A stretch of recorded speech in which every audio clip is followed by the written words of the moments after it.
this episode of Sessions with Mary Jane. I'm one of your hosts, Brendan O'Brien. I'm Jordan Freed. And I'm Reena Ezra. And we are delighted to have a wonderful couple on the podcast, a couple we've known for a while, or a singular person. We have a lot of people in the room here, so please welcome to the podcast, Steve and Dayna Boone. Thank you guys for being here in the podcast house. Yeah, thanks for having me. Thank you. Welcome. Thank you. So how was your drive down to the wonderful borough of trees? Didn't make a wrong turn until we were almost here. You know, classic. My mother and family have done the same thing. You're so close. The roundabout. The roundabout gets them, yeah. But they didn't like that. Yeah, but that's not also like a common thing in New Jersey. It's like mostly pretty easy to navigate, but then there's a bunch of weird exits or weird turns that just throw you for a loop. Right? Confirm? Yeah, confirm. And another thing is like 350 feet, and like, how fast is 350 feet when you're driving? Mm-hmm. Right. I mean, I play golf. I know if I have 150 yards to the green, I know it when I see it. Yeah. You played golf? Yeah. How long have you played golf? Since I was 14. Whoa! Yeah. So you're a pro, Steve. Yeah. Well, I can miss putts like the pros do. Like I can, Yeah, exactly. hit Pro, things yeah, in the ponds. Mm-hmm. Just like the pros do. But you get that perfect form. Mm-hmm. You get that perfect whoosh sound when you play. Yeah, when you hit the ball correctly, it's a very gratifying sound. Mm-hmm. The first time I was ever on like an actual golf course, not mini golf, was for a work event last year over the summer, and then that's when I had a huge appreciation for. I was just like, oh wow, this is really hard. Yeah. I mean, obviously it's hard when you watch it on TV, but never watched golf, never got into it. And then finally did it, and I was just like, "Oh my lord!" Like some of the areas were intimidating. Like the court, what do you call them? Like the different holes. Yeah, they're very. Great. Where do you play? Like they're very. Is there one usual place you go to, or? You know what? I still occasionally, because I grew up in Pennsylvania, and I still occasionally go to the very first golf course I ever played in. It's called Pine Hills Country Club. It's not a country club. And it's in Taylor, Pennsylvania, which is a few towns away from Avoca, which is where I grew up. And but it's still open, and they do tournaments every so often. And I still meet with my brother, who lives in that area. Mm-hmm. He lives right in Taylor. So I very often lately I played probably more often in Pennsylvania than actually in New York State. Yeah. Wow. Do you like the holes there, the golf course there? Nice? Yeah, and it gives me an opportunity to go back and visit family. Yes. That one, of course. Yeah, true. Yeah. Afterwards, I'm just here for golf, not for you guys. Well, so what was it like growing up there?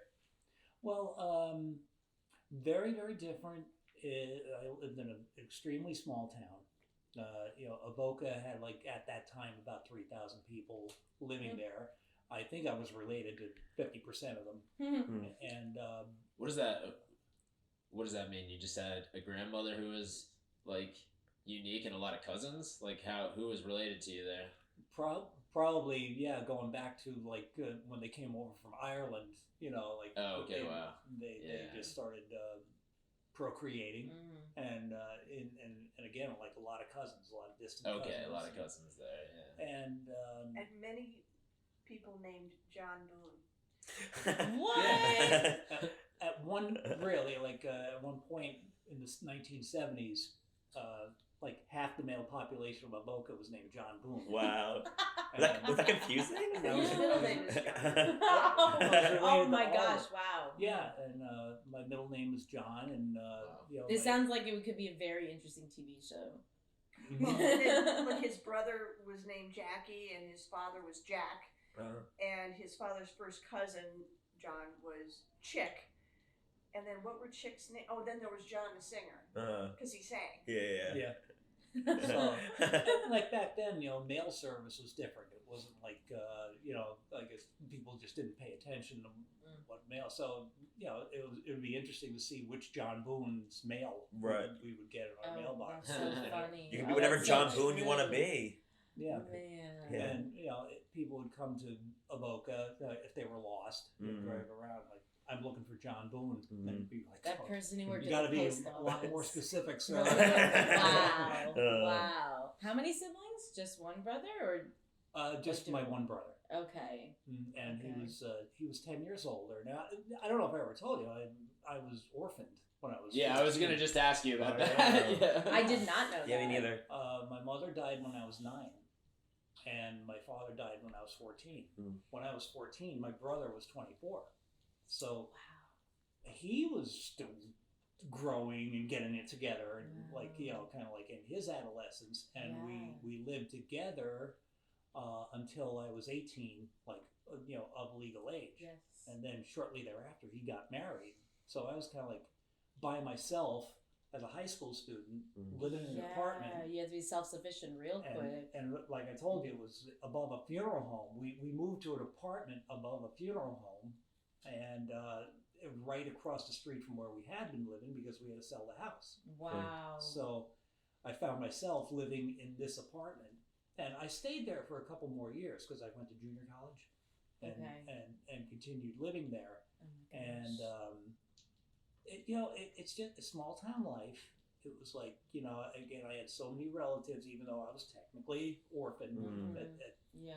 But still felt like a community. Yeah. Can I ask, how was your dynamic with your brother? Was it like odd at times because he would play father sometimes, just because he was your guardian in a sense for a period of time? So then like the brother relationship shifted, or did like? No, that was really kind of almost like in theory. We kind of he, like I said, he was growing and he was finding relationships. So like I really was by myself a lot, but I had friends. So I would go I out asked with just because I have a brother who's 10 years younger.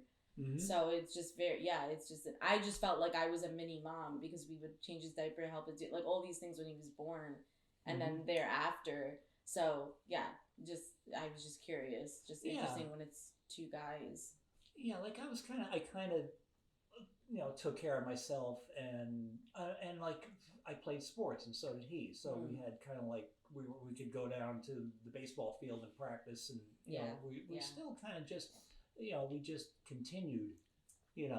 Really, it was like that. We just kind of like picked up after my father died. We just sort of like picked up where we left off. I just started high school at that time, and well, what else are you gonna do? Yeah, you have to continue. Yeah, and but and you're Aunt Anna. Yeah, I had aunts and uncles right there, living right there in that town, and so there was always places to go and resources. Well, that's good. That's good. I'm so sorry. Yeah, and it's like like it took me a while to get over that, but when I was 21, that's when I moved to New Jersey. So that was like, I never thought I would experience culture shock, but like first I lived in North Bergen, and then I lived in Hoboken. Well, these were like huge metropolises as far as I was concerned, going from a small town. And the reason why is because like I did graduate to junior college, with an associate's degree, which is, as we know, nothing. Yep. And my cousin, Joe Boone, John, close. Far removed from John Boone. Tell him his dad's name. And Joe's father, my uncle, his name was Daniel Boone. Wow. The Daniel Boone? Well, as far as he was concerned. Yeah. Yeah. So he had made the move out to Hoboken, and then said, I can get you a job if you want to move. Like, and really, like, literally about 1 week after I finished, at Luzerne Community College, and I got my associate's degree, I moved out to New Jersey. So how was Jersey at that time? It was just so much different. It was like North Bergen. It was all right. We found a pretty good apartment by a church. Luckily, I was Catholic. I felt okay. There's a little, semblance, but it took me a while to adjust to that kind of life. But I was working, I was independent, I was earning my own money, living in my own place. So it kind of, in that respect, it kind of felt good. Yeah. And I then moved to Hoboken, still, kind of working and being independent and all that. But like, I was kind of getting restless. I wanted to do something like kind of more creative. My job was, I was working in a shipping department. I was a packer. I was going to ask what you were doing. I was a packer in a shipping department. Yeah. And so what outlets did you reach out to or go after to tap into your creativity? Well, and this is about 1984. I started taking classes, adult classes at NYU. Okay, Hoboken was right across. Right across. And like, they were pretty affordable at that time. I took a writing class, creative writing. I took some other kind of writing class, and then wow, NYU was affordable. Yeah. I just want to note that just for those courses. Only the adult ed. Okay, gotcha. Only the adult ed classes, because I guess they wanted to drum up some business for some local artists who wanted to teach classes. Right. And in early in '86, acting. Cool. An acting class, and I had never taken one in my life. Oh, and how was that? It was a lot of fun. It was at first it was at NYU, and the teacher, she's passed away now, but her name was Ann Rachel. Oh, she did. I didn't know she died. Yeah. Oh, okay. And she did like a 6-week class on Monday nights or whatever it was at NYU, and then she had her own theater in Midtown Manhattan. Okay. And she invited anyone, if they wanted to continue studying acting, to come to her theater, and, for 3-month sessions for $200 or whatever they were. Yeah. And I decided to do that. And, what exercises did you work on, like, that you still remember or pull from today? Okay, you had to get the book by Uta Hagen. Mm-hmm. Okay. Oh, you still have that book? I think yes, somewhere around there. You had to get that book and do the exercises. You would be alone on stage, and you had to do like a convincing sense of urgency. Okay, there was one exercise where like something had to happen. You're all by yourself, but like all of a sudden you had to start moving in a specific direction to get something done. Miming. Yeah. Maybe you could use props. There was another one called 3 entrances. Like you can make a sad entrance, an anxious entrance, okay, or a furious entrance, and you just step off and then come on in. Okay, and do 3. These are all really good games for improv. Yeah. And sometimes we do improv, but a lot of so that was your first introduction to improv as well. Yeah. Right. Usually, I mean, all of us, right? Brendan, Jordan, same thing. When going into theater, was that kind of your first introduction to improv?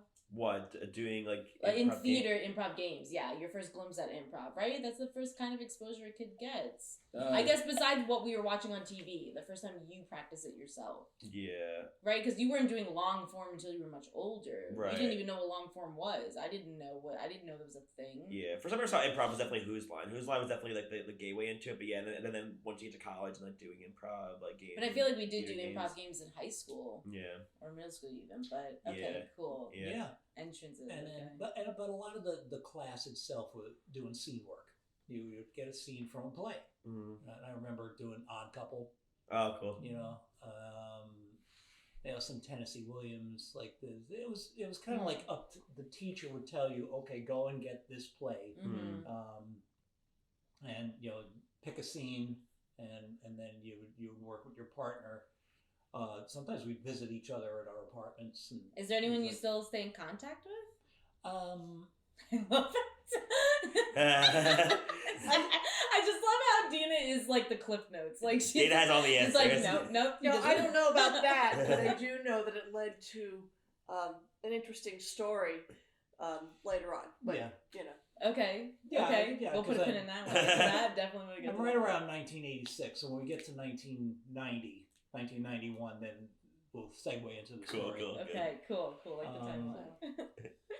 So, it was all right, and she asked me to do an off-Broadway play. Oh, cool. Queen Christina. Did you ever hear that one? No. Yeah. What is that? Who the hell is it? Is it Ibsen. Who is that? Who wrote it, and I played like a couple small parts of it, but it was like kind of. We'll have our PA Google that. Yeah. Springburg. How was that experience? That is your first performance, right, in front of an audience? Not really, because or end of the class you would do it because Anne Rachel herself at her studio, it was called the Theater Studio. How's that for a creative?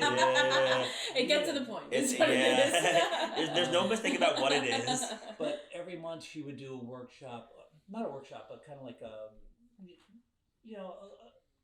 cornucopia of like scenes. Like you would do. I knew I did a really obscure Tennessee Williams, like Mooney's Kid, Don't Cry, and it was a 1-act play, and that was my first time. I did it with. You super nervous? I did it with an actress who, I'm not going to name the name, but she wound up playing Lady Macbeth, and we'll get to that. Alrighty. So I did some of these showcases at the theater, and then she asked me to be in this off Broadway play, and I feel like you should be a character. Not Strindberg. It was Pam Gems, apparently. No, there you go. Oh, all right. I feel like you Whoever that should is. be a character in Barry. Have you seen the show Barry? No. Oh my gosh, Steve, you think that's up his alley, Brendan? It might be up your alley, yeah. Anything to do with Chuck Berry? No, it's an HBO show that Bill Hader co-created, stars in it. Basically, he's like Henry Winkler. Yeah, he plays a guy who's like a hitman, but then he accidentally ends up in an acting class, and then he has to like confront all of his like emotional things, and it's plays so into like fun. the idea of Such a like fun what it feels like show. to be It's like in dark. an acting class and like to be around other actors and like in that kind of environment. And yeah, Henry Winkler is the acting teacher in the class, so. Love Bill Hader. And Yeah, this is a great. recent show? Like, Yeah. Actually, the last season's No. coming up in the next couple Yeah. months, so it's a good time to get caught up. But I had a question, Steve. What was the thing about acting or theater in general that appealed to you the most once you started doing it? Okay. She's here. Is this where the story comes in? I wanted to meet chicks. Yeah. Well, you did it, Steve. I'm working at a warehouse, like I'm working at a shipping department. I was lonely, and You lived with your cousin and a cat. and the cat was male. Dude house. So I wanted to. I just felt like I wanted to really socialize. Living by myself. It was kind of like I wanted to. Just meet other people with similar interests. Yeah. So, I guess the acting fell into place because I just liked it. I liked the instructor and the way everything was set up. It was kind of a nice theater, and the classes. I still remember they were on Wednesdays and Fridays. You paid for one, but if you wanted to come and audit the other one, you could. Like she never. That's cool. Said so. Like I would do that every so often. Yeah. And it took a while. Like so, by '87, I was starting to feel like I want to do something to like get out of working at this shipping department. I just felt like okay, I'm independent.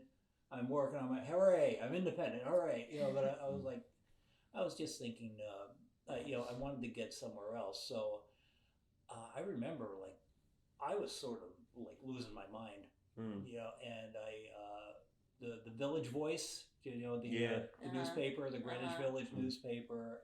I looked at an ad and I found the Institute for Psychotherapeutic Research, and which I don't know if it's still around, but it was in Brooklyn Heights, and I made a call. I said I want to get I want to get some help, and I started seeing a New York City shrink, and because I wanted some direction. I felt like I was standing still, and it worked out pretty well. I was I got advice to go back to college. I was thinking like because with the acting thing, there was no money involved in that, and I just thought. And then like the more I discussed with this guy, I started realizing special education was kind of like something I could see myself doing. And my brother was a teacher, Okay. I was just living in an area where special education was really needed. Like you could almost like walk into a job. So really by like January of '88, I was back at school. Okay. And if you ever want to cure loneliness, okay, just start going back to college while you're working full time. Oh, yeah. Like, now I wasn't even thinking about, I mean, Kept you busy. I was in some relationships here and there. Mm-hmm. You know. Nothing special. Yeah. Well, this psychotherapist, like if I I meant dating relationships. If I did bring up like, I met somebody, he's like, did you fuck her? Oh, wow. And I'm like, well, it was a first date. Wow, that's brash. Wow. Okay. Yeah, and then more liberated. And then I did have therapists. a relationship with a woman, a little bit, and like every single time you'd be like, did you fuck her? That's what he went to the job for. Finally, I was able to say, yes, I did. And he's like, but did you fuck her up the ass? Oh my god! This is a licensed New York City psychotherapist. What? Oh my And god! again, picked him out of the Village Voice. I mean, it was like That's what you get from going in the paper. I guess so. Oh my god, wait, Oh my that's so goodness. ill. So, Oh my god. so, but I'm gonna give him credit. He persuaded me to go back to college, Right. and that was like a big step. But I was His going, motives might have been a little flawed, though, with what he was interested in hearing. Yeah. We get the message across. So, Okay. now it took a few years. Like I had 2 years of schooling, but it took me like about another 4 years to get the 2 years of schooling because I was going most of the time. Oh, sure. Yes, part time. But To get it was funny. Like around late '89, I met Dayna, and then we started dating, and all during 1990. And by 91, everything happened at once. I graduated college. I became a teacher, and I got married. Wow. Wow. All It was the year. 1991. It was like just a blur and all that. So, what got me back into doing acting and comedy was, what was that? I think it was like '03. Dayna sees an ad in, or whatever it was. Yeah, I guess you got a pamphlet for Ramsey Adult School. Oh, yeah. And I was working at Rockland in adult education along with doing other things. I guess, I know what it was. One of our computer teachers, we had evening adult education classes, and I also did like ESOL and GED placement testing and that kind of stuff. Mm-hmm. And one of our teachers was also a teacher at Ramsey Adult School. Teaching, I was like, oh, that sounds good, because we were living at Suffern. Mm-hmm. And so I got a hold of I must have gotten a hold of a Ramsey Adult School pamphlet, catalog. And then he, go ahead. yeah, and she saw just improv comedy in class, and it was like on Tuesday nights, and at the time we're living in Suffern, so we're only a few miles away, and I took the class, and it was one of those things. There'd be like a fall semester and a spring semester. Okay. And the instructor was this talented woman named Bernice Harris, and she was talented. Yeah. Yeah, have some disagreement here. Sure. Yeah. And I tell you that I took this the first time I took it. I stunk.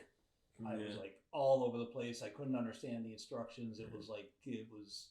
But there was enough fun involved that I took it again. Isn't that funny? It You was are a nice just bunch of making people too. Yeah. Oh, that's good. That always helps. That's a great support. Yeah, but it is funny that improv, you just use your imagination. You just make stuff up. You can't go wrong. But there are all these things. Yeah.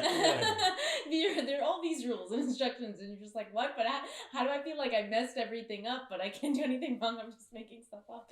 Yeah. So that's very funny. But I kept it going from semester to semester, and after about 2 or 3 years, she asked me to join her improv comedy troupe, which I didn't even know What was she the had name one. of the troupe? Anita Lapp. Okay, get it? Oh, Anita, gotcha. yes. Like a girl's Is Is name. that still around? Are they still? They're, I like I it. think they're right? still around. I like it. I'll give it a 4 out of 5. And is Matt still in that group? Yeah, you guys, I think you know Matt Broderick. Matthew. Yeah, no, I've done stand up with Matt Broderick. Yeah. Yeah. Not Sarah Jessica Parker's husband. Correct. Not that Matthew. forever. Okay, Not- just want to clear the air. Yeah. Just want to make Yes, sure. Okay. not him. Yeah. Maddie. We call Maddie Luke. Matty Luke Mhm. Broderick. And, What a nice guy. And with And working, hilarious. because he was in Anita Laugh, and with working with him, he's the one who kind of persuaded me to try stand up. Like this was after a few years of doing improv with Okay. Anita Laugh. So by like 2012, I started doing stand up. My very first time doing stand up was at a music open mic in Ringwood. Oh wow. It was at this Ringwood. old church, you know. Huh. and Was that they- Ringwood? Yeah, it was Okay. Ringwood. Yeah. Wow. And it was a really interesting one. Yeah. That's Yeah. that's deep. It was like old rock and roller guys that Cool. had this Yeah. complex sound system. Yeah, former hippies, and They and were like, great. Yeah. How did you feel? How was your first time? well, I just wanted to do something like I was doing a little bit for the group, like for the troupe, and a little bit here and there, and I was used to doing shows, Okay, you know, right, with- true, yes. with improv shows, but I almost wanted to do like a very surreptitious like type of open mic for the first one. I didn't care whether I got any laughs or not, and I didn't. But I just wanted to get the feel of like, and one thing about music open mics, like you may not get much reaction, but they usually give you a good 10 minutes. Like Sure. if you really want to work on like something longer, not have to worry about getting a light, like that is sort of a good thing about it. And I went to that a few times, and then I started going to the Turning Point. And, yeah, you probably remember that. You were. Oh yeah, you the were- Turning you Point were had a young little. at that time. You were in Like- diapers. Adam. Adam Oh, Oleansis. yeah, it's just, yeah. Well, and John Wendell. That's where we met John Wendell. John Wendell, yeah. And Okay. man, there's a bunch of other I people. remember Dexter. Dexter, Jesse Gardner, Oh, and Jesse Tom Gardner, and his wow. dad. Yeah. Yeah, we met wow, there. that's okay. Who's the the woman who was a bartender there too? Karen. But the other one. Oh, yeah. There were She- two of them, yeah. She was like, no, but she's really The other Karen and Karen. Yeah. not Teresa, but Kim? No. you know who I mean. But I do because know who you mean. she's played at Oh, Rhino and Tanya. Tanya. Tanya Oh, Lewis. Tanya Tanya Lewis. Lewis. Yeah. Oh, Oh, yeah. we Oh, know yeah, we Tanya. did, Yeah, Yeah. she's. Yeah. Yeah. So anyway, Wow. How was It's good it? to see a lot of those comics are still doing stand up. Yes, Yeah. they're true, they're true. Very, very good. well, we saw So- Tanya like really progress as a comic. Yeah. Oh, I bet. Yeah. Wow. Wow. Yeah. I can't even imagine what she was like 10 years ago. Wow. Such a long. Very good. So how was the writing process? Or what would you pull from? What was your style of comedy? I was doing like observational, bizarre, And then it evolved from there? and Or you tried different stuff in because it between? was Okay. like I mean, I thought I knew what I was doing, but it was like, I don't think the audience was totally connecting with with what I was trying to do. Although my premises sometimes would really be like outlandish. I did one and see, I used to also go over to Laughing Buddha in New York City, and I think there was some creep who stole my ideas, and I think he was a writer for Saturday Night Live. Because I know I did a bit about dead clowns. How many dead clowns can you fit in a smart car? Instead of live clowns in a Volkswagen, and like something very similar. But if it's reworded, I mean, you see like, gee, that sounds like my premise, Right. but it gets reworded. What are you gonna do? Right. Okay. And then I did another one about how do you handcuff a person with one arm. That's good. And then that again, it came up on like again, it was I had gone to there's summer 2016 I had gone to Laughing Buddha a lot, and the way it was like I always went to the open mic at the same time. Usually on Fridays after work, I'd go right there. It was like a 4:30 mic, and you have a tendency to see the same people. Yeah. You know, and I kind of I stopped that, and like, you know, I eventually thought, let me do some more things autobiographical, being a teacher, living in a small town, being a Catholic. For a couple of reasons. I think it connected, like it could connect with people better. And plus, it's easier for you to memorize.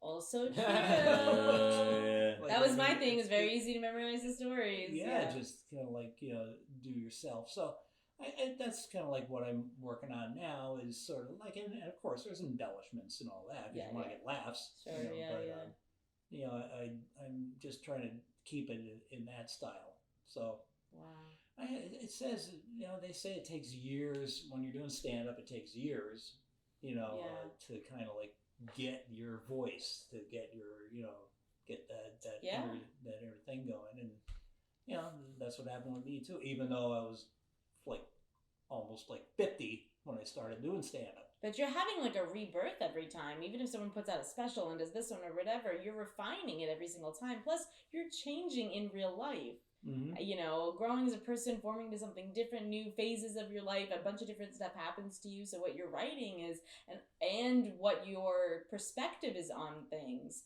is completely different. Your comedy is when you're 80 should not be the same thing when you were 14. If it is, maybe there's a problem. Right? You should be growing and like viewing the world differently, or having, you know, just different thoughts on things and people. But I was going to ask, two things. One, is your brother at all creative or taps into anything like that? He is a great storyteller, and he has a great long-term memory. He remembers stuff from our childhood that I don't, you know, and he still remembers. I guess I never saw him get on a stage until my niece, his daughter, got married 4 years ago. And then he went up to, well, I mean, it was going to like to toast the married couple, but he did about a good 8 minutes. That's awesome. And like, so how do you share any of your stuff with him? Absolutely. He's seen me sometimes, and then there are times like he'll tell a story and I'm like, yeah, that's mine. I have to be careful that I'm not drinking coffee when his brother is telling stories, like we're at breakfast. It's been embarrassing. Yeah, and he does it on purpose, I think. But I think also, Steve, you know, the other people in your family are really good storytellers. Like his Aunt Anna was just, you know, she'd tell a story and there'd be like 10 different strands, and you think, what is she? Cool. And then by the end, she would tie up every single one of those strands, and she was a genius. So I think it's something that you learned, you know, honestly, from other people in the family too. Yeah, you know, it's kind of a gift, I think, for the Boones. Yeah, you know, I sort of find about like storytelling versus doing a comedy bit. But like the comedy bit can be a story, but it has to be like really condensed. Yeah. You know, set up punch. Whereas with storytelling, that's kind of like what I was used to hearing it from, you know, my relatives and all that, where things, because it could be very entertaining, even if you're going off on all these kind of tangents. You know, like it's like, you know, especially. Like Dayna mentioned, my Aunt Anna would do voices, and she would imitate these people that we knew from around town perfectly. Yeah. And I mean, to me, that's just as enjoyable of a mode of entertainment. As it is like going there with. I mean, I understand the concept of like, don't get involved in too much storytelling when you're doing a comedy bit, because the audience might get restless and all that. Right, and the priorities like the laugh and the bit, and like almost like just the setup and the punchline, the jokes supersedes the story sometimes, right? Yeah. Like you wouldn't give the same amount of details, I guess, when you're telling an actual story at like a family picnic. But people do get lost in the details. Yeah. Yeah. This one comedy coach I know loves the word minutia. You're given too much minutia. Yeah. Well, Yeah. well, okay. Yeah. It's like better, make Turn down minutia more minute. Yeah, there you go. Yeah, I wonder if that's just changing with the digital age, because people might just be like noticing fewer things also. So I feel like just in general, to tell a detailed story, like people just miss so many things now because they're just always looking down. And maybe So, they like, don't have the attention to detail, like Yeah, the attention. Yeah. Like, You get Because attention you for used to just detail. have nothing to do, and you'd look Yeah. around, and you'd be like, "Wow, I was in a coffee shop the other day, and like these ladies were having an argument," and like now you just won't even realize the ladies are having an argument because you'll be looking down at your phone, and you'll miss Right. like them having like this change of life behind you Yeah. that like you would have been eavesdropping back in the day, but now it's like, Yeah. oh well. You're so in your own world, of course, now. Yeah. sitting in public and listening to what other people are saying and arguing about Yeah. is the best. It It's is, so yes, fun. yes. It's so fun. Unbelievable. Yeah. Yeah. And when I first moved to New York City from like Northwest Ohio, it was just like it's just great. Like I'd go out to dinner by myself, and I Yeah. would just sit and I'd just be watching and listening, and it was just like especially You probably New got York so City, much you know, gossip. Yeah. So many people spilled the tea Yeah. and didn't know you were Yeah. listening. Did you have like a similar culture shock moving to New York as Steve did when he moved to New Jersey? I guess, but I don't really remember because I was so happy to get out of Northwest Ohio. Yeah. So yeah, I mean, I had graduated from college, and I really didn't want to like stay in Columbus. And I wanted to go to. My mom's like, "You're getting older. You should go to grad school." You know. So I moved to New York to go to grad school, but I worked for the Hyatt, New York, Grand Hyatt. You know, so I was working for the Hyatt in Columbus, so I was able to transfer. Cool. So I was working in the first. I had to be in the restaurant downstairs before they could move me up into room service, which is where I was before. And so I was the only woman in room service for a while, and everybody else were dancers or actors. So it was pretty interesting. Wow. People would go out on leave, to go and do a show or whatever. Yeah. So. Yeah. Wow. And actually, one of the guys that I worked with for years was an actor. Remember, we went to see him at it was the same space where Anne Rachel had been. What was the name of it? My Hotel. And it was like a prisoner kind of. It was like dark. But yeah, so it was fun. Yeah. Did you always But I always find? wanted to live in New York. I Yeah. always felt I should live in New York. Yeah. Yeah. So it was maybe a culture shock, but it was okay. Yeah. Did you always find yourself drawn to creative people, or did you Oh, always yeah. like being around creative people? Oh yeah. Yeah.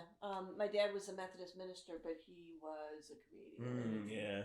So Yeah. Sermons are like a form of stand up in a way sometimes. I mean, like not always like funny, but there's a similar You're a skill performer. set. Yeah. You're a performer. Yeah.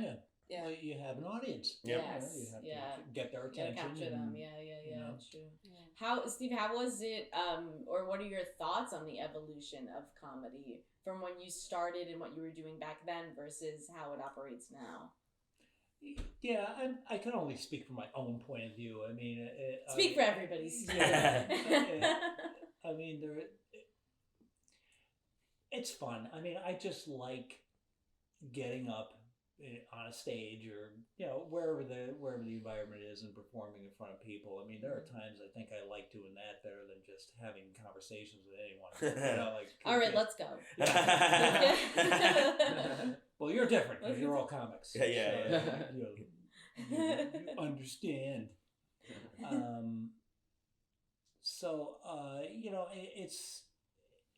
It's just a lot of fun. And I don't really get nervous. I kind of like. I'm always eager to. If I have something new, and by something new, I mean I could have a premise that I've been doing for years, but if I reworded it, like to me, rewriting is writing. Yes, it sure is. It's Yeah, just kind of like that's true. different approach to and all that. So it's just a lot of fun, and occasionally I'll go to an open mic and just bomb on purpose. That's awesome. Wait, so what is the key to bombing on purpose? Well, suppose I wanted to like memorize, like, say for example, I knew I was going to do a storytelling gig somewhere, Okay. and let's say I wanted to do 5 minutes worth of that story at a comedy open mic. Okay. I just want to get my timing down and get the wording down correctly, knowing like they're going to look at me like, you know, like I'm from some distant planet. Yeah. But I don't care because I know what I'm doing, you know, and I just kind of like, you know, and plus sometimes you want to get the time down. Like if you want to get like the first 5 minutes in, like, well, I know that they're going to give me the light at 4, and then I could get in, you know, the points that I want to get in, and it's still. But even that, it's still getting up on stage, which is kind of like I feel so comfortable doing that. Right. And again, the more you do it, the more comfortable you get. Exactly. And, you know, Nice. so, That's great. Well, so where do you guys explore? What do you do, or where do you venture out to get inspiration when you're not doing comedy and you're just, you know, chilling? Okay. Go ahead, Steve. Oddly enough, I asked that just such like a millennial. What do you guys do to chill? oddly enough, I will get creative when I'm playing golf by myself because I'm outdoors. I'm kind of like communing with nature, you know, and I'll just like sometimes I'll just get ideas and I start talking to myself and I can get away with it because nobody's nearby. Yes, true. I'm It's by like when you're myself. taking a shower and you have thoughts come to you, you have ideas, and you just talk to. No, just the way you're looking at me, Steve. People get thoughts when they're in the shower. That's all I meant. Well, and you get it when you do. Yeah, I was gonna say like. Did you already open I mean, it? sometimes on the Oh, golf okay, course no. it rains. You know, Yeah, so I'm I'm stuck just in the saying middle that's of what I it. do for relaxing. Yeah. Oh. But We're thank just you. refreshing people. Don't forget to hydrate. Get your beverages. Also, if you're hearing Dayna in the background, she's talking to my cat. Our cat, just in case people pick up noises in the background. Sorry. No, it's okay. Just so the audience knows what's going on. Okay, cool. But Golf. no, I So mean, you're doing golf. We're just right now. We're going to comedy clubs. You know, we used to go to rock concerts. Now we go to comedy clubs. Okay, But wait a minute. also- Rock concerts. Sorry, go ahead, Dayna. And No, then I'm just saying, not just comedy clubs, but also like open mics. And there's this like storytelling open mics because I'm starting to do storytelling on my own, which Yes, may or you may Yes. not are. segue into stand up. But I'm not Okay, sure. A lot of it's okay. funny because my life, it's been pretty hilarious. Yeah. But I'm working on something now that I kind of got an inspiration at the. There's an open mic in Peekskill. It's like once a month, and it's like open mic, like anything. So, Can you give us a taste? Yeah, we haven't it's got. kind of like a taste. We haven't got to the Macbeth. story Yeah, yet, Yeah, so- we haven't got to the story. You want to Well, launch Go it? for no, it. I mean the first time we went to this open mic, and it's a very interesting open mic. And somebody wrote a story that they had written about zucchini bread. And Okay. her grandmother's zucchini bread, and going to her house and having the zucchini. They would go out and they'd come back and the zucchini bread would be cooling on the, you know. But I also, you know from the storytelling that I collect cookbooks. I like cookbooks. They're kind of like history, like, you know. And I have a lot of family recipes, and I'm working on a little. I haven't started writing it yet, but like. I was gonna ask, would Kicking you ever around in form my it brain. into a book? No, not a book. No, Okay, I'll start mix with the it, done. story. No. I'll start with the story. Okay, cool. But I mean, even when I was in high school, or middle school, I was writing like comedy. You journal stuff. a lot? Did No. you? No. Okay. So it was No, always but in the form of comedy. It was always in the form of Yeah, but storytelling. I have Okay. stuff that I like. When my mom moved out of the house and they moved into assisted living. I have all of the stuff that she had saved from high school. So I'm like, oh my god, that was Wow. terrible. But funny That's stuff. Going through. Wow. Oh, wow. Interesting. Okay. So Wait, what is the Macbeth story? oh You dropped that. Hey. well, Yeah. he's heard it. You but introduced No, you it. can tell it again for them in the audience. Sure. Yeah. So Steve and I had met in, I guess it was like December of '89, I'm thinking. And In a bar. we had similar friends and we would play pool and stuff. Anyway, we started dating. And in April of '91, we got engaged. And he was excited because he had, he was telling me about the acting and the, I don't want to name it now, but they were doing a publication or a presentation of Macbeth. Okay. Set in Gangsterland, Chicago. And this sounded like interesting, Yeah, right? Okay. Because what's great about New York City is that there's Broadway theater, but there's off-Broadway theater, and there's some theater that's so bad that it's fun. Right. Like, right. Well, this will be fun. So, friends of his were in it. You know, he was very excited. He was like, "Yeah, this is great. Let's go." So was it Good Friday? Yeah. I think it was Good Friday. So we went, and it was terrible. It was so bad that I don't even remember how bad it was. Yeah. You blocked it out. I blocked it out. And B, I was spiraling because I'm thinking, I mean, you know, relationships are all about like compromise and stuff. Yes. And I was like, holy crap. What if he turns to me and says, "Isn't this great?" Because if he did, I knew I'd have to dump him. Yeah. It was just like, this was like, you know, there's like that, I'm not dying on that hill, you know. Oh, and I yeah, was just like, yeah. what do I do? What do I say? Now, This is a very important marker. Okay. It was like that moment, you know, those pivotal moments. So, I don't really remember I know it was bad, but I don't remember the details, but what he tells me is that, this is a callback, that Lady Macbeth, how she interpreted the role was basically constant screaming.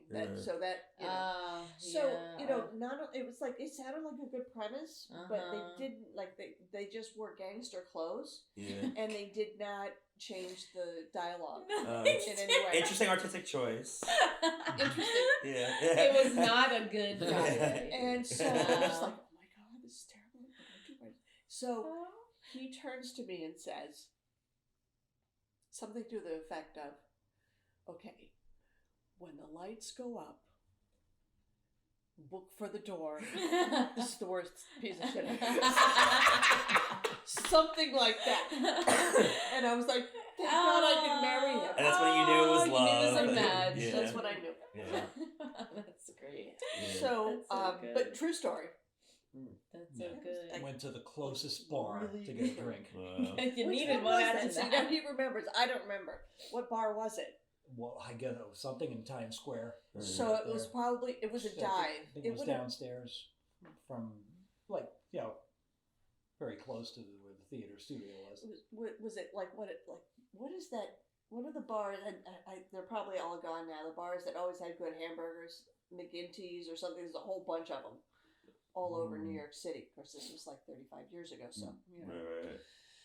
Anyway, so I guess probably we did go and drink, but yeah. Okay. But it's so important that you have the same like sense of humor and the same Taste. Yeah. So I mean, we don't always Or have to have the similar, exact same right. taste, but Yes. this was something that was. It's pretty Specific, critical. yeah. Yes. If he thought this was good, I knew that it was over. Yeah. You know, I Yeah. just, you know. Yeah. But and we have difference of opinion on lots of things, which that's fine. It's Yeah. healthy. Yeah. Sure. But this was that one time. He I mean, passed the test. I knew some of the cast members. I was going to say I hadn't seen them in a couple of years. I was going to say hello to them afterwards. So question though, did they ever come to you and be like, "Oh, hey, what did you think?" Like later on, well, what did you think about that it? Was that's my the thing. fear. That was my Are fear. you That was the somebody? thing. Are you somebody who would lie to somebody, or you would like pivot conversation and just be like, "Oh, I was happy I got to see you perform," so you didn't, dance around it, so you don't specifically touch on the performance or the So- play. What kind of person are you? Can I just say? I Yes. just want to I may have been like the wild card here, because he may have thought I don't know. he may have been concerned that If what, you liked what it. I would have said. Oh yeah. I don't yeah. know. Maybe Right. that was. I didn't even think about Yeah. that till just now. No, you're asking an interesting question because like there are actually levels here. You know, like Yes. if something was like a little bit off, and like if I know the person well, I might say something like, "Well, that was real." That happened. Okay. Now, if he ever comes to us and says that, we'll be like, "Oh, you didn't like it. Now we know. Yeah. Okay, we know But, it's lingo." this wasn't even Plan 9 from outer space. Yeah. Fun bad. Right. This was It's just and like I there was nothing I would say. I would probably lie. I would probably. He's a say, terrible yeah, liar too. Good to see you again. Yeah. But no, I did not want to put myself in that kind of spot. Wait, what are Steve's telltale signs? Yeah. How do you know he's a liar? Everybody knows. No, I mean not everybody knows, but I mean everybody knows when their partner is lying. You know, Yeah. usually. So it's Yeah. Is Dayna That's also true. bad? I'm not going to tell him to tell. I'm not going to tell Oh, him to tell. you very wise, Good very move. solid. You did not give it away. Because he's an actor. Yeah. So he's gonna adjust in the future. Now, is Dayna a good liar or a bad liar? Or is the same thing? Like you always you can tell. Yeah, I mean, you know, she doesn't lie to gain advantage or anything like that. Yeah. She's not Not that. malicious, She's very, good, very yeah. moral and upstanding. You know. Is Damn it. that what drew you to her, Steve? Was it her moral upstandingness, or like what was the thing about Dayna that drew you to her, or drew her to you? What is the thing about each other that you both like? It was good, Brendan. It was fine. Cool. What was it about each other that like initially like attracted each other to you? Whatever. You know the question I'm asking. She was a fucking good pool player. Whoa. Nice. We would like go on winning streaks. 8-ball. You know, with a partner. In bars. Yeah. Oh, cool. In So, bars. Oh yeah, that was a big thing, Yeah, at he least was back then. a much better player than me. Wow. Much better. But yeah, it would be fun. Yeah. Yeah. Especially after a few drinks. Yeah. Yeah, and if you won, you kept playing, so you that's could right. get a streak of 5-6 Right. games going. And Yeah, then, you know, yeah. it was At O'Donoghue's in Hoboken. O'Donoghue's. No longer there. No longer. Yep. On Oh, First man. Street in Hoboken. Should we talk about the first date? Yeah. Okay. Oh yeah. Let's dive in. I'll give my version first, so that you can hear his version. Okay, Okay. cool, perfect. So we met at O'Donoghu's bar. It was kind of a dive bar, but we knew what Liam and what was the wife's name? Margaret. Margaret. They were, nice people. And but it was kind of it was an Irish dive bar, Mhm. but it was okay. And so we played pool together. I would go there after work to watch Jeopardy, and I'd have like sometimes I'd have an Irish coffee or whatever. I was living in Jersey City at the time. This was in Hoboken. And so we, decided to go out. I don't remember how you asked me out for a first date. This is terrible. He remembers stuff I don't. And so I was running late. Bad idea, because there are like no cell phones. I tried to call you at work. You were working at doing reception and The River scheduling Club. at the River Club Yeah. in Manhattan. So we were supposed to be meeting something. And anyway, somehow we met up and went to see little Pretty Woman. Okay. It's just come out. Wow. Came out in the theaters. Yeah. So that was fun. And then after we decided to go back to Hoboken and went to O'Donoghu's, and it was a live band.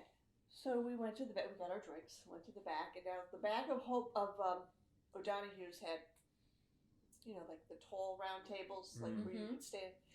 And so the only one that was really empty was right in front of the AV booth, where they did the sound. Richie was there that night, right? There were two guys that did. Yeah, we knew Richie the guy. and Matt. Yeah. So we were standing there, having our drinks, and unbeknownst to us, we found this out later. There was somebody who had been at the bar earlier. Now Liam was in Ireland. Margaret was in charge of the bar. So there's somebody had been there earlier and then got kicked out. And Margaret, bless her soul, decided that she could let him back in. Okay. Okay, so we're standing there. We've just gotten our drinks. Fight breaks out in the bar. Oh. And No. So the band, they're all like doctors and lawyers, like, you know, paying off their school loans, and amps hit the floor. There are women beating women, men beating men. Oh my gosh! Oh, And brawl. Big old Russ and Tussle. Big brawl. Yeah. And the guy that like was causing it all of a sudden is standing in the middle of the crowd with like nothing on but biker shorts, and we don't know where his clothes went. It was so as things break out, the table where we had just set our drinks down goes over. And I grabbed my drink before it fell because Didn't spill a drop. Good. didn't spill a Wow, drop. And Proud. we looked back at Richie, and he's like, so we jumped into the AV booth to get away from everything. First bar fight I've ever been in. I mean, I wasn't in the bar fight, but I was like, holy crap. And there you go. Go ahead. She's So gonna Steve's tell an version. entirely different story. Wow, what a very No, I mean, exciting first date. You should see, because it was a goblet, you know, that has a stem and all that. Okay. She kind of like grabbed it by the stem and without spilling a drop. I said, It was sliding off the table, and I grabbed it. Wow. and that's what I said. Like, this is the girl for me. Yes. Because neither one of us was really I working love full time. We it. didn't have money, you know. Like, who Aw. could spend more money to buy a drink? I Right, mean, right. Like, it You was gotta save that expensive. Yeah. one, yeah. Move over, biker shorts. Wow. Where's that guy It today? it was bad. Yeah. You know, and there was like blood and the. brawl. And we still remember the date. It's April 7th of 1990, so we're coming up on our Oh, you Oh, are. 33rd anniversary Happy of that. anniversary. Wow, your dating life is an Aries. Yeah, there you go. Wow. Wait, what are each of your birthdays? What month are each of you? No, I'm February 21st. February and your. Virgo, September 5th. I'm also a Virgo. August 28th. Okay. Yeah, I'm a cusper. Okay. Yeah. Is that what Well, they me call too, it? Yeah. I'm Pisces. If I was born the day before, I'd be whatever it is. Yeah, that comes before, yeah. Well, you've been in a lot of chaotic situations. I feel like Reena and Brennan really want to hear the right. You guys haven't heard about his concert experience from No. college? No. Oh, okay. Chaos Speaking just of follows chaotic you? situations, sorry, the bar fight just reminded me of another story that Steve told me one time. No, let's go. So- And this is like history, so this is cool. Oh, Yeah, This is sick. This is like Steve's like part of history. Yeah. And sorry, ancient history. Now, again, this is based on a true event. So it's September of 1980, and by that time, I'm living by myself in that apartment above the funeral home in Avoca, and I'm going to the junior college, the community college. Blue Oyster Cult is going to come to Wilkes-Barre, which is very close to Avoca. And I go there with my friend, and the venue is called the Kingston Armory. Kingston was just kind of like a suburb of Wilkes-Barre. Mm-hmm. Okay. And parked the car. We're heading toward, the Kingston Armory. Everybody's out in the parking lot, kind of like because it's before the show. And, a lot of burnout kids getting drunk and high. Yeah. And some of them call us over like, hey man, it's a concert, And we go and we join them, and I recognize even a few of them. Didn't know them really that well, but I said to my friend, look, let's stay here and have one beer. Mm-hmm. Blue Oyster Cult's my favorite rock group. Let's get in there and see if we can get close to the stage. Yeah. See, because what a lot of them were going to do in the parking lot were just sit out the opening act. Just stay out there and get drunker and higher and all that. And that was very commonplace back then. Right. But we had the one beer. We get into the Kingston Armory, and about 100 feet from the stage, which was pretty good. Yeah. That was good as far as I was concerned. 10 after 8, the lights come down, and out comes Blue Oyster Cult. Okay. And they rocked it. They were in their heyday at that time. And, it was just, and they played long. They I guess, there was no opening group, so I guess they went over 2 hours, because I had seen them before. Wow. And usually they did an hour and a half set. So, I wasn't going to complain. Yeah. favorite rock group, and then they do their encore, which of course was "Don't Fear the Reaper." Mm-hmm. Okay, and the lead guitar player, as right at the very end, he says something. He points to the back of the auditorium and says something that sounds like "We're out on the wire." Mm-hmm. And like my friend is like, we're walking away, and my friend is like, "What did Buck Dharma mean by we're out on the wire?" And I'm like, I guess that's musician talk. I guess it means good night. We leave the Kingston Armory, and the ground is soaked. The ground is wet. The trees are soaked. There's puddles all over the place. And as we're walking to the parking lot to get back to the car, have you ever heard of Ford Pintos? Yeah, oh yeah. Yeah. So they were very small, cheap cars back then. Oh. They really look like toy cars. Yeah. Mm-hmm. And we saw one flipped over on its side. Mm-hmm. And as we got closer, I said to my friend, like, "Oh, that's the Channel 22 Newsmobile." And like we thought, okay, maybe they came here to cover the concert and whatever. My friend's like, "Well, where are the reporters?" Yeah. I guess they ran for cover. There was a storm. There was a violent storm, and they ran away. So we get in the car. I drop off my friend, and I come home to my apartment. And I figured, well, okay, let me turn on, by now it's like 11 o'clock or so. I turn on, the news is on. Now, there were 3 news stations, local news stations. There was Channel 22, Channel 28, Channel 16. Okay. Right? I guess my TV is set to 28. On it comes, and then I realized the guy never said, "We're out on the wire." We're out on the wire. What he probably said was, "Watch out for the riot." Oh shit! There's a whole... And now I'm hearing the dialogue of the news, and it's like, "A furious riot broke out at the Kingston Armory tonight, featuring the rock group Blue Cult Oyster." They can't even fucking get the name of the band. And now they're showing the video of the riot, and like, now I knew why the water was all over, because the fire truck showed up hosing down people. Like the Planet of the Apes. One. And like, one of the girls that I was talking to in the parking lot, up against the wall, the hoses, like, it's like power washing this kid, and like down on the sidewalk, spinning around from the force of the hose, jacket flies off. And they're like, 84 people arrested. Oh, jeez. So I'm thinking, I flipped all the way back to Channel 16, okay? And they're like, "World War III breaks out at the Kingston Armory. The acid rock group Blue Oyster Cult." And like, and I'm like, they're not an acid rock group. They're a hard rock group. Difference. And the same footage comes up, and like the same girl, but from a different angle.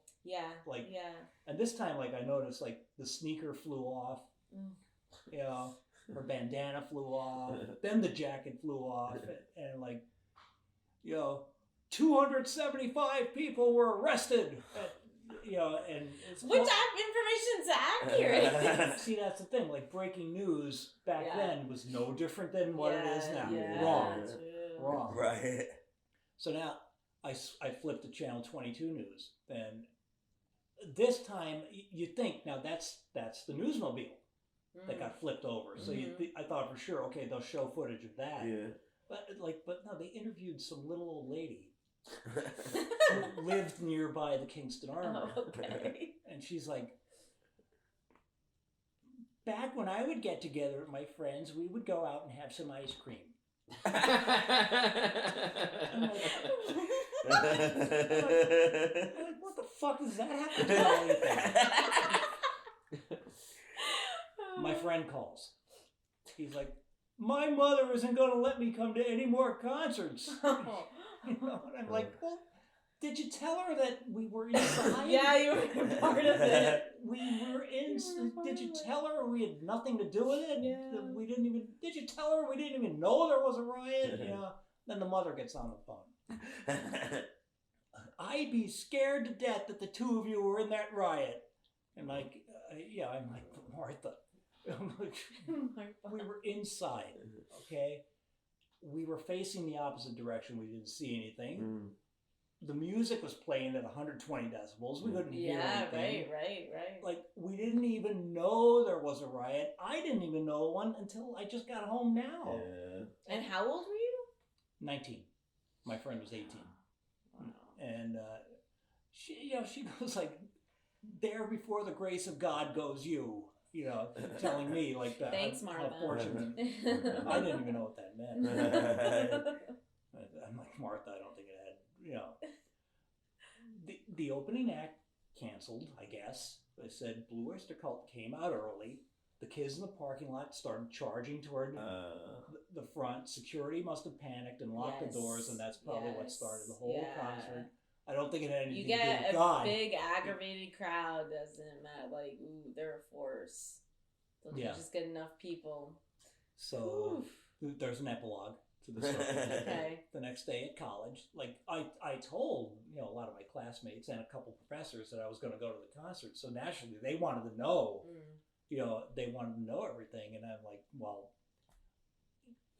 yes, there was a riot, but I was not at the riot. Although I was outside with those kids, it was only briefly. But I was inside when the show started. Okay, so I was inside. By like 3 o'clock that afternoon, like, word got around the school that I personally started the riot. Oh my god! What? Wow. Darn rumors. Wow. Mm-hmm.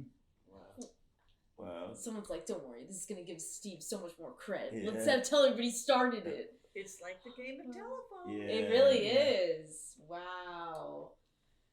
Well, that's fun. Yeah. September 25th, 1980. And it's, you can go on YouTube and see like what it looked like, Oh, for sure. We should look this up. Oh, yeah.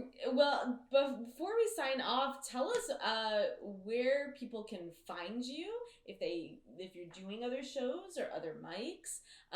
Also, what do you plan on doing in the future? Like, where else do you want to go, or what else do you want to tap into for stand-up? By the way, if you haven't watched Beware the Horn already, Also, if you're a listener of this podcast and you haven't watched Beware the Horn, Steve Boone is very funny in Beware the Horn. he has one of the best lines. He has one of my favorite lines. The whole movie is really good. Entirely improvised film, also, everybody. So that's So just Steve Steve Boone wrote his part too. He wrote his part. That's right. Yeah. Dr. B. Yeah. Dr. B. Yeah. Dr. B. Yeah. Was that your first time doing anything on film, or had you worked in film before?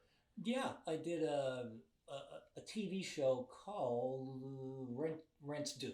Okay. And I played a fictitious character who dies in the opening scene. Nice. But Basically, it's of course. vital that I Yeah. die. It's like it gets the whole ball moving and all that. So like, Cool. Oh, cool. a friend of ours, wanted to do this TV show. You met her, Sam. You met Sam. Oh yeah. Oh, Jordan met Sam? Yeah, at Ann Ellis. Oh, Okay. right. Steve's Duh. also performed there. Yeah. Oh yeah. Yeah, that was so she put that show together. That was in 2016. Wow, cool, nice. But no, I'm just I'm gonna check out open mics and keep working and keep writing and rewriting and all that. I'll Great. Hopefully Hopefully, doing more improv with us. You come to almost every jam, which is super fun because it's people you haven't improvised with before. A bunch of different people. At least we weren't in the same troupe either. So, and then also such a delight, like seeing you and Jordan perform again. Even if it is just a jam, it's still like, it was just like a part of the heart that needed to be filled. And I was just like, oh, this is great. This is great. It was just, I think if like when Jordan and I are up there, if there's something science fiction to be had, get you guys into, really are good in that pocket. Yeah, wow, that's so interesting. You said that. Yeah. That's so true. Yeah. Do you have certain kinds of characters that you like naturally feel like you are drawn to doing, or are you kind of just like are like your like is in your wheelhouse usually when you're doing improv? I really like the stupid illiterate country hick. Mm-hmm. That's true. Yeah. We've seen you play. Have you experienced a lot of those? Is That that is why? so Or funny. Oh, Well, he's from Pennsylvania. Yeah. I mean, yeah, the Appalachian Mountains of Pennsylvania. Yeah. Like you don't have to go that far into the mountains to run across people like that. Yeah. You know, like It's a good what the character. hell are It's you such a good doing character. here? You know. And also, I grew up in Northwest Ohio. Mhm. A lot of True, Right, yeah. There's yes. a lot around So for there. improvisers out there, if you're looking for some inspiration, some new characters, just go on the Appalachian Trail and you'll find everything you need out there. So Mhm. yeah, well, thank you guys so much for coming Yeah, down here, for thank being on the you. podcast, and thank you for all the listeners out there. Continue looking at all things LNH Studios and the Late Night Hump. You can go to our website, social media. We have always have projects coming out. We just came back from the Garden State Film Festival, so that was a blast. So yeah, and then anything else that we have coming up? I got a stand-up show coming up on April 29th. If you're out in Bucks County, Pennsylvania, at Witherspoon Boxing and Fitness, I'm going to be doing some stand-up on that Gloves Off comedy show. It'll be good to be doing some time there, and yeah, looking forward to it. where in Bucks County? Bristol. Yeah, Yeah. it's at like a warehouse. Very cool venue. Sounds good. Lot of space. Good vibes. All right, everybody. Enjoy the rest of your life.